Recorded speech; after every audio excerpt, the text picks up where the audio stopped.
नमस्कार, मैं हूं कमलेश और आप देख रहे हैं आधुनिक भारत न्यूज। साथियों, इस वक्त हमारी मौजूदगी है मर्दा ओवर ब्रिज जो 6 लेन उसके नीचे। आज समाजवादी पार्टी के सांसद राजीव राय का आगमन हुआ है 2 महीने बाद, जब से आतंकवादी हमला हुआ देश पे। उसके बाद ऑपरेशन सिंदूर चला, सिंदूर के बाद जब सीज फायर हुआ, उसके बाद भारत के द्वारा लगभग 55-60 सांसद हिंदुस्तान से भेजे गए पूरी दुनिया में पाकिस्तान को बेनकाब करने के लिए। उसमें एक समाजवादी पार्टी के इकलौता सांसद राजीव राय को चुना गया और आज बेनकाब करने के बाद वापस लौटे हैं। स्वागत है सर आपका। धन्यवाद। क्या कहेंगे सर, कैसा लग रहा है आज पूरे दुनिया में घूम करके आप आ रहे हैं, दुनिया भ्रमण करके आ रहे हैं? दुनिया में बहुत पहले भी बहुत बार घूम चुके हैं, लेकिन जब मौके के देश की जरूरत हो और उसमें देश का प्रतिनिधित्व करने का मौका मिले माननीय राष्ट्रीय अध्यक्ष जी के आशीर्वाद से, तो जिम्मेदारी और गर्व दोनों का एहसास होता है। मुझे पूरी खुशी है कि नेताजी ने जिस राष्ट्र को बताया था उस पर आगे चलकर हमने अपनी जिम्मेदारी का निर्वहन बड़ी ईमानदारी से किया है। और वहाँ से जब 5 देशों में गए, जब भारत की बात रखे, पाकिस्तान की बात रखे, तो लोगों का क्या प्रतिक्रिया थी, क्या कहेंगे? कुछ कई जगह सूचना का अभाव था, कहीं गलत जानकारी थी दुनिया का है। हमने 47 से लेकर आज तक की कहानी सुनाकर उनको पाकिस्तान को बेनकाब किया और हमारी बातों को सुनने के बाद सारे देश इस बात से तो जरूर सहमत थे कि उन्होंने इस घटना का निंदा किया, आतंकवाद की लड़ाई में हमारे साथ खड़े होने का वादा किया। जो हमारी जिम्मेदारी थी हमने निर्वहन किया, अब आगे की जिम्मेदारी सरकार की है।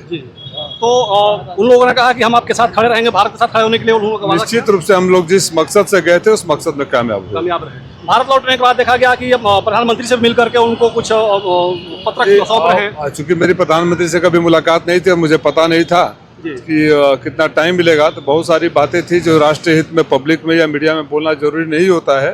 लेकिन एक जिम्मेदार सांसद, जिम्मेदार पार्टी के जिम्मेदार सांसद होने के नाते मैं समझता था कि मेरी ये चाहिए कि मेरा प्रधानमंत्री जी के संज्ञान में सारी बातों को लाऊं।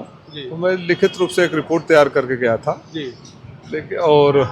लेकिन प्रधानमंत्री जी ने मुझे स्वयं नाम लेकर बुला लिया। तो मैं गया और उनको मैंने कहा कि बहुत सारी बातें पब्लिक में नहीं बोली जाती है, हमें नेताजी ने सिखाया है कि राष्ट्र हित सर्वोपरि होता है, इसलिए मैं लिख कर ले आया हूँ।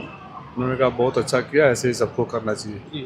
इस खुशी के मौके पर घोसी लोकसभा के जो लोग हैं कह रहे हैं कि 25 साल बाद हमें ऐसा कोई नेता मिला है घोसी के लिए। देखिए, जो कहीं ना कहीं लोकसभा में आवाज हमारी गूंज रहे लोकसभा की, क्या कहेंगे लोगों के लिए? आज़ादी से लेकर स्वर्गीय कल्पनाथ राय जी तक जो भी यहाँ के सांसद रहे और राष्ट्र के नेता थे, उनकी आवाज़ देश में गूंजती थी। लेकिन दुर्भाग्य था इस क्रांतिकारी धरती का कि कहीं 20-25 सालों से हमारी आवाज़ सुनी हो गई थी। और मैं हमेशा कहा करता था कि अगर आपको इस भाई और बेटे को मौका मिलेगा तो वो गौरवशाली परंपरा को वापस लाऊंगा, फिर से आपकी आवाज़ लोग सुनेंगे।